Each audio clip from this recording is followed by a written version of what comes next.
മലപ്പുറം ജില്ലയിലാണ് ഏറ്റവും അധികം ഹവാല ഇടപാടുകൾ നടക്കുന്നത്. ഉം. ഇത് ഞാൻ പറഞ്ഞതല്ല, നമ്മുടെ പ്രിയപ്പെട്ട മുഖ്യമന്ത്രി പിണറായി വിജയൻ പറഞ്ഞതാണ്. ഇതിലെന്തെങ്കിലും വാസ്തവമുണ്ടോ? ഈ പ്രസ്താവനയ്ക്കെതിരെ ഇപ്പോൾ വലിയ പ്രതിഷേധമൊക്കെ വരും. അത് സ്വാഭാവികമാണ്, അറിയാലോ. ഉം. മലപ്പുറം ജില്ല എന്ന് പറയുന്നത് നന്മ നന്മ നിറഞ്ഞൊരു ജില്ലയായിട്ടാണ് പറയുന്നത്. അപ്പോൾ അത്തരത്തിലൊരു ജില്ലയെ പറ്റിയാണ് പിണറായി വിജയനെതിരെ ഇത് പറയുന്നത്. അപ്പോൾ മുസ്ലിം ലീഗും കോൺഗ്രസും മറ്റ് പ്രധാനപ്പെട്ട കക്ഷികളും ഒക്കെ ഈ ജില്ലയെ അവഹേളിക്കുന്നേ എന്നൊക്കെ പറഞ്ഞുകൊണ്ട് ആരോപണം നിലവിളിക്കുന്നുണ്ട്. അപ്പോൾ എന്തായാലും ഇത് ആദ്യമായിട്ടല്ല ഒരു മുഖ്യമന്ത്രി അങ്ങനെ പറയുന്നത് എന്നുള്ള കാര്യമാണ്. പിണറായി വിജയൻ മാത്രമല്ല, മറ്റ് പലരും ഇത്തരത്തിലുള്ള സമാന അഭിപ്രായ പ്രകടനങ്ങൾ പറഞ്ഞിട്ടുണ്ട്. AK ആന്റണി, അല്ലെങ്കിൽ VS അച്യുതാനന്ദൻ, പിന്നെ ഇങ്ങനെയുള്ള പലരടക്കം കേരളത്തിൽ സെൻകുമാറിനെ പോലെയുള്ള മുതിർന്ന പോലീസ് ഉദ്യോഗസ്ഥർ അടക്കം എല്ലാവരും ഇത്തരത്തിൽ ഒരു അഭിപ്രായം പറഞ്ഞിട്ടുണ്ട്. എന്താണോ അരുതാത്തത് പലതും ചില മാഫിയ സംഘങ്ങൾ ഈ പറയുന്ന ജില്ലയിൽ നടക്കുന്നുണ്ട്. അരുതാത്തതായിട്ടുള്ള പലതും ഈ മാഫിയ പ്രവർത്തനങ്ങൾ പോലെ ഈ ജില്ലയിൽ നടക്കുന്നുണ്ട് എന്ന് പറയുന്നുണ്ട്. സ്വർണ്ണക്കടത്തുന്നത് കഴിഞ്ഞ കുറേ നാളുകളായിട്ട് അത്ര വ്യാപകമായിട്ട് നമ്മളിപ്പോൾ കാണുന്നില്ല, കുറച്ച് നാളുകളായിട്ട്. എങ്കിലും ഒരു വർഷം അല്ലെങ്കിൽ ഒരു കൊല്ലം മുമ്പ് വരെ, അതായത് ഈ സ്വർണത്തിന് നികുതി കുറച്ചുകൊണ്ടുള്ള ഒരു കേന്ദ്ര സർക്കാരിൻ്റെ ബജറ്റ് പ്രഖ്യാപനം വന്നിരുന്നല്ലോ, അതിന് മുമ്പ് വരെ വ്യാപകമായിട്ട് സ്വർണ്ണക്കടത്ത് കേരളത്തിൽ നടന്നിരുന്നു. അപ്പോൾ ഓരോ ദിവസവും വാർത്താ മാധ്യമങ്ങളിൽ സ്വർണ്ണക്കടത്തിനെക്കുറിച്ചുള്ള വാർത്തകൾ, സ്വർണ്ണക്കടത്ത് പിടിക്കുന്നതിനെക്കുറിച്ചുള്ള വാർത്തകളൊക്കെ ആയിരുന്നു പുറത്തു വന്നുകൊണ്ടിരുന്നത്. ആ വാർത്തകളുടെ പിന്നിൽ പ്രതികളായി പിടിക്കപ്പെടുന്നവരുടെയൊക്കെ പേരുകൾ നമ്മൾ ശ്രദ്ധിച്ചു കഴിഞ്ഞാൽ, അതിൻ്റെ ഒരു പാറ്റേൺ നമ്മൾ ശ്രദ്ധിച്ചു കഴിഞ്ഞാൽ അത് നമുക്ക് മനസ്സിലാവും അവരൊക്കെ ഏത് ജില്ലയിൽ നിന്നുള്ള ആൾക്കാരാണ് എന്നുള്ളത്. മലപ്പുറം ജില്ലയിൽ നിന്നാണ് ഏറ്റവും കൂടുതൽ സ്വർണ്ണക്കടത്തും ഹവാല ഇടപാടും ഒക്കെ നടക്കുന്നതെന്ന് വാർത്താ മാധ്യമങ്ങളിലൂടെ വലിയ ഗവേഷണം ഒന്നും ചെയ്യാതെ തന്നെ വാർത്തകൾ വെറുതെ വായിച്ചു പോയാൽ തന്നെ നമുക്ക് മനസ്സിലാവുന്ന കാര്യമാണ്. കാരണം അവരുടെ പേര് പറയും, മലപ്പുറം സ്വദേശിയായിട്ടുള്ള ഷിഹാബ് എന്നൊക്കെ പറഞ്ഞായിരിക്കും പറയുന്നത്. അപ്പോൾ അത്തരത്തിൽ നമുക്ക് മനസ്സിലാവും. അപ്പോൾ ഈ കഴിഞ്ഞ കുറേ ദിവസങ്ങളായി ഈ സ്വർണ്ണക്കടത്ത് പിടിക്കുന്നതുമായിട്ട് ബന്ധപ്പെട്ട് വലിയ വാർത്തകളൊന്നും കഴിഞ്ഞ കുറച്ച് മാസങ്ങളായിട്ട് തന്നെ വരാറില്ല എന്ന് പറയാം. അപ്പോൾ ആ മേഖലയിൽ എന്തോ സംഭവിച്ചിട്ടുണ്ട് എന്നുള്ള കാര്യം വ്യക്തമാണ്. മാത്രമല്ല, ഈ സ്വർണ്ണക്കടത്ത് സംഘങ്ങളിൽ ഇവിടെ ഉണ്ട് എന്നതിലുപരി അനുബന്ധ സംഘങ്ങളും ഇവിടെ കേരളത്തിൽ തഴച്ചു വളരുന്നു എന്നുള്ളതാണ്. സ്വർണ്ണം കടത്തിക്കൊണ്ടുവരുമ്പോൾ ആ കടത്തിക്കൊണ്ടുവരുന്ന സ്വർണം വഴിയരികിൽ വെച്ച് തട്ടിപ്പറിക്കുന്ന വേറൊരു സംഘമുണ്ട്. ഇതാ പൊട്ടിക്കൽ സംഘം എന്ന് പറയും. ഇങ്ങനെ പല അത് അനുബന്ധ ബിസിനസ്സുകളൊക്കെ ഇങ്ങനെ പല തരത്തിലാണ് അതുള്ളത്, വിന്യസിച്ച് ഇങ്ങനെ കിടക്കുക. അപ്പം ഈ പിടിക്കപ്പെടുന്ന സ്വർണം കേരള പോലീസിലെ ഉന്നത ഉദ്യോഗസ്ഥർ ഇടപെട്ട് അതിൻ്റെ ഒരു ഭാഗം അവർ തട്ടിയെടുക്കുന്നു. അങ്ങനെ ഒരു തട്ടിപ്പറിക്കൽ സംഘം വേറൊരു ബ്രാഞ്ച്. അപ്പോൾ ഇതെല്ലാം മുഖ്യമന്ത്രിയുടെ ഓഫീസുമായിട്ട് ബന്ധപ്പെട്ട് സ്വർണ്ണക്കടത്തുമായി ബന്ധപ്പെട്ട് ആരോപണം ഉയർന്നിരുന്നു. മുഖ്യമന്ത്രിയുടെ ഏറ്റവും വിശ്വസ്തനായ ഉദ്യോഗസ്ഥൻ ഈ കേസിൽ അറസ്റ്റിലായിട്ടുണ്ട്. അപ്പോൾ നയതന്ത്ര ചാനൽ വഴി സ്വർണം കടത്തി എന്നൊരു ആരോപണം ഉയർന്നിട്ടുണ്ട്. അതായത് ശിവശങ്കറിൻ്റെ നയതന്ത്ര ചാനൽ വഴി ഇത് നടത്തിയിട്ടുണ്ട്. അപ്പോൾ നയതന്ത്ര വഴിയുള്ള ബിസിനസ് വേറെ, അങ്ങനെ ഇതിൻ്റെ ചാനലുകൾ പലതാണ്. അപ്പം ഈന്തപ്പഴത്തിൽ സ്വർണം കടത്തി എന്നുള്ള ആരോപണം വേറെയുണ്ട്.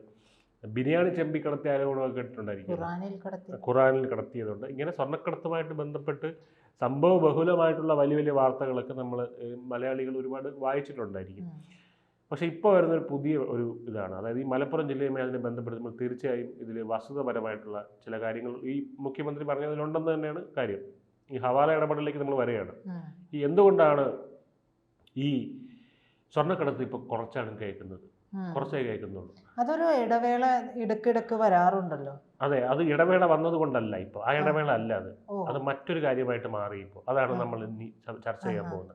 ഈ കഴിഞ്ഞ ദിവസം കേരളത്തിലെ മലപ്പുറം ജില്ലയിൽ മാത്രമല്ല, മലപ്പുറം, കോഴിക്കോട്, കണ്ണൂർ, കാസർഗോഡ് എന്നിങ്ങനെയുള്ള വടക്കൻ ജില്ലകൾ കേന്ദ്രീകരിച്ച് ആദായ നികുതി വകുപ്പിൻ്റെ ഒരു റെയ്ഡ് നടന്നിട്ടുണ്ടായിരുന്നു.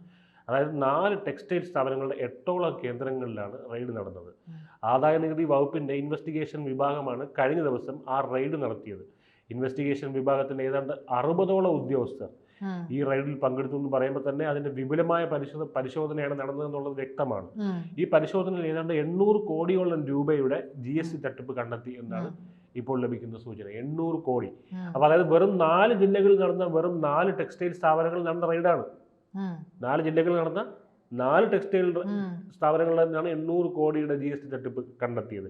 അപ്പോൾ ആ റെയ്ഡിലാണ് ഇപ്പോൾ ഇത്രയും രൂപ കണ്ടെത്തിയിരിക്കുന്നത്. ആദായ നികുതി വകുപ്പാണ് പരിശോധന നടത്തുന്നത്. അവരുടെ ഇൻവെസ്റ്റിഗേഷൻ വിഭാഗമാണ്, അതായത് ആദായ നികുതി വകുപ്പിൻ്റെ ഇൻവെസ്റ്റിഗേഷൻ വിഭാഗമാണ് പരിശോധന നടത്തിയത്. ഇതെങ്ങനെ നടത്തുന്നു എന്ന് പറഞ്ഞാൽ അത് സിമ്പിളാണ്. അതായത് യഥാർത്ഥ വിൽപ്പന അത് റെക്കോർഡ് ചെയ്യുന്നില്ല. 2 ബുക്ക് സൂക്ഷിക്കുന്നു. ഇതിൽ ആകെ വിൽപ്പന മൊത്തം വിൽപ്പനയുടെ വളരെ ചെറിയൊരു ശതമാനം മാത്രമേ നികുതിക്ക് വേണ്ടി കണക്കാക്കുന്നുള്ളൂ. ബാക്കി എങ്ങനെയോ തട്ടിപ്പും വെട്ടിപ്പും നടത്തി അതങ്ങ് മാനേജ് ചെയ്യുന്നു. GSTയുടെ ഈ കാലത്ത് എങ്ങനെയാണ് ഈ സ്റ്റോക്ക് മാനേജ് ചെയ്യുന്നുള്ളത് അറിയില്ല. പക്ഷേ അവിടെ റെയ്ഡ് നടന്നു എന്നുള്ളതാണ് അതിനുള്ള ഉത്തരം. കാരണം GSTയുടെ കാലത്ത് അങ്ങനെ അധികം കാലം തട്ടിച്ചും വെട്ടിച്ചും കൊണ്ടുപോകാനും പറ്റില്ല. അപ്പം 800 കോടി രൂപയുടെ നികുതി വെട്ടിപ്പ് ഇപ്പോൾ കണ്ടെത്തി അത് തെളിഞ്ഞു കഴിഞ്ഞാൽ തീർച്ചയായും അതിൻ്റെ പിഴയടക്കം എത്ര കോടി രൂപ അടയ്ക്കേണ്ടി വരുമെന്ന് നമുക്ക് ഊഹിക്കാവുന്നതേ ഉള്ളൂ. ഊഹിക്കാവുന്നതിന് അപ്പുറമാണ്. അതുകൊണ്ട് തന്നെ ഈ ആദായനികുതി വെട്ടിപ്പ് ഇതൊക്കെ ഈ കാലഘട്ടത്തിൽ നടത്താൻ പ്രയാസമാണെങ്കിലും കേരളത്തിൽ നടക്കുന്നു എന്നുള്ളതാണ് ഏറ്റവും പ്രധാനപ്പെട്ട കാര്യം.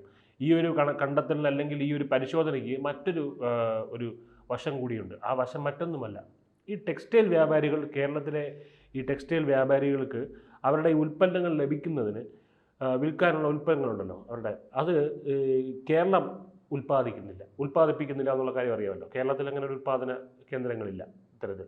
അപ്പോൾ അത് എവിടെ നിന്നാണ്? കൈത്തറി ഉൽപ്പാദന കേന്ദ്രങ്ങൾ മാത്രമാണ് കേരളത്തിലുള്ളത്.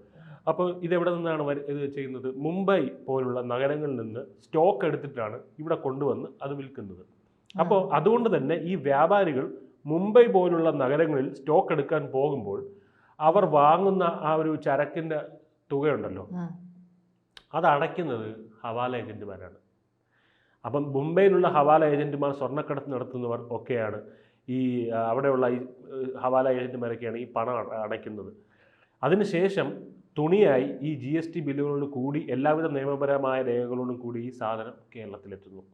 കേരളത്തിലേക്ക് എത്തിക്കഴിഞ്ഞാൽ ഈ പണം വിറ്റ് കിട്ടുന്ന, അല്ലെങ്കിൽ ഈ പണം ഉണ്ടല്ലോ അത് വിറ്റ് കിട്ടുന്ന പണം, അല്ലെങ്കിൽ യഥാർത്ഥത്തിൽ ഈ വ്യാപാരി മുംബൈയിൽ കൊടുക്കേണ്ട പണം കേരളത്തിൽ അടയ്ക്കുന്നു. അങ്ങനെ ഹവാല പണം 1 കോടി രൂപയുടെ ചരക്ക് മുംബൈയിൽ നിന്ന് എടുക്കുമ്പോൾ 1 കോടി രൂപ മുംബൈയിലെ ഹവാല ഏജന്റ് ഈ പറയുന്ന വ്യാപാരിക്കും ലഭിക്കും, വ്യാപാരിക്ക് നൽകുന്നു. അപ്പോൾ ഈ തുണിയുടെ പണം കേരളത്തിൽ വസ്ത്ര വ്യാപാരിയായി കേരളത്തിൽ തന്നെയുള്ള ഒരു ഹവാല ഏജന്റിന് കൈമാറുന്നു. ആര്? വസ്ത്രവ്യാപാരിയിലൂടെ. അപ്പോൾ അങ്ങനെ കുഴൽപ്പണം നേരിട്ടെത്തിക്കുന്ന റിസ്ക് ഒഴിവാകുന്നു. അപ്പോൾ ഈ രീതിയിൽ ആവശ്യത്തിന് കുഴൽപ്പണം നേരിട്ട് കേരളത്തിലേക്ക് വളരെ സേഫായി എത്തുകയും ചെയ്യുന്നു. ഇങ്ങനെ പല പുതിയ രീതികളും ഹവാലക്കാരും സ്വർണ്ണക്കടത്തുകാരും കണ്ടുപിടിച്ചിട്ടുണ്ട് എന്നതിൻ്റെ സൂചനയാണ് ഈ ആദായനികുതി വകുപ്പ് ഇപ്പോൾ നമുക്ക് നൽകുന്നത്. അതായത് ഹവാല കള്ളക്കടത്ത് സംഘങ്ങൾ സജീവമായി കേരളത്തിൽ എത്തിയിരിക്കുന്നു. അവർ വസ്ത്രവ്യാപാര മേഖല അടക്കം ധാരാളം വ്യാപാര സ്ഥാപനങ്ങൾ ഇത്തരത്തിൽ കേരളത്തിൽ വരുന്നുണ്ട്. വസ്ത്രവ്യാപാരം എന്ന് പറഞ്ഞാൽ ഈ മെൻസ് ഷോപ്പുകൾ, മെൻസ് ഡ്രസ് കണ്ടുകൊണ്ടായിരിക്കും വളരെയധികം മുക്കിന് കേരളത്തിലുണ്ട്. ഇവിടെ എത്രമാത്രം വിൽപ്പന നടക്കുന്നു എന്നുള്ളത് കണ്ടു തന്നെ അറിയേണ്ട കാര്യമാണ്. നമ്മൾ തന്നെ നോക്കി ഇവിടെ നിങ്ങൾക്ക് കച്ചവടം നടക്കാറുണ്ടോ എന്നൊക്കെ നമുക്ക് തോന്നും. ഇതെങ്ങനെ നിന്ന് പോകുന്നു? പക്ഷേ ഇത്തരം സ്ഥാപനങ്ങൾ, വ്യാപാര സ്ഥാപനങ്ങൾ, ചെറുതും വലുതുമായിട്ടുള്ള വ്യാപാര സ്ഥാപനങ്ങൾ ഇങ്ങനെ കൂണ് പോലെ മുളച്ചു പൊന്തുന്നത് നമുക്ക് കാണാൻ കഴിയും. ഇതിന് പിന്നിൽ ഇത്തരത്തിലുള്ള ചില കളികളുമുണ്ട് എന്ന് വ്യക്തമാക്കുന്ന ഒരു പരിശോധനയും അന്വേഷണവുമാണ് ആദായനികുതി വകുപ്പ് നടത്തിയിട്ടുള്ളത്. ആദായനികുതി വകുപ്പ് ഈ നികുതി വെട്ടിപ്പുമായി ബന്ധപ്പെട്ട അന്വേഷണം മാത്രമേ നടത്തിയിട്ടുള്ളൂ. തീർച്ചയായും ബന്ധപ്പെട്ട വിവരങ്ങൾ, ഇതിലൂടെ അവർക്ക് ലഭിച്ച വിവരങ്ങൾ മറ്റ് ഏജൻസികൾക്ക് കൈമാറും. അതുകൊണ്ട് തന്നെ EDയുടെ അല്ലെങ്കിൽ NIAയുടെ വരവ് ഉടനെ തന്നെ പ്രതീക്ഷിക്കാം എന്നുള്ളതും നമുക്ക് മനസ്സിലാക്കാം. അതായത് മാത്രമല്ല, മലപ്പുറം ജില്ലയെ ആരും അങ്ങനെ മനഃപൂർവ്വം അവഹേളിക്കുന്നൊന്നുമല്ല.